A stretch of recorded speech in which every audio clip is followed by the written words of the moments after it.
As U.S. businesses continue to slowly reopen, how to repair the economic damage caused by the pandemic is a partisan issue. Is passed.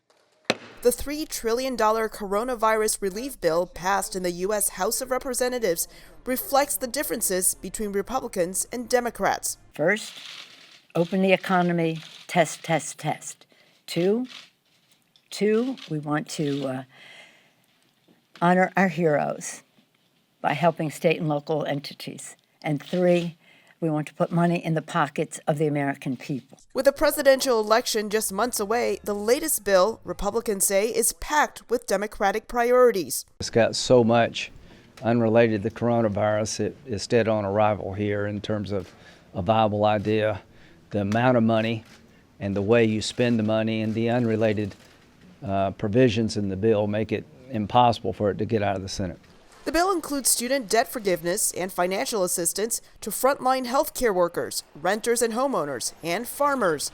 The legislation would also allow undocumented immigrants to get payments if they file taxes. Nancy Pelosi basically lost me with that package when she has $1,200 checks for illegal immigrants, and it just goes downhill from there. But Vermont Senator and former Democratic presidential candidate Bernie Sanders says another stimulus act is critical. There are people today who cannot afford to go to a doctor even when they have coronavirus symptoms. If you're concerned about the working class of this country, understand the extraordinary suffering, unprecedented, that is now taking place.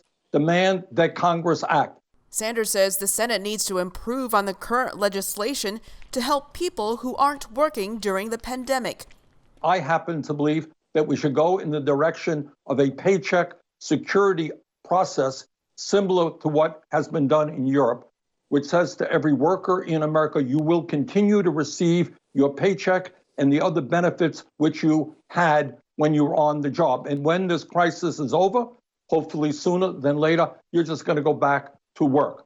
But White House trade advisor Peter Navarro says President Donald Trump has a different plan to grow the economy. For every service sector job we might lose as we adjust to this China virus, we're going to have to replace that with manufacturing jobs, which do have a high multiplier in terms of creating service sector jobs again. So what I'm focused on with President Trump is a Buy American, Deregulate, Innovate agenda, which will start with bringing our pharma supply chains home, bringing our medical supplies and equipment supply chains home. So we build it here. That'll be both good economics, but also good national security. With the current bill unlikely to get Senate approval, Pelosi says the Democrats are open to negotiating with the Republicans.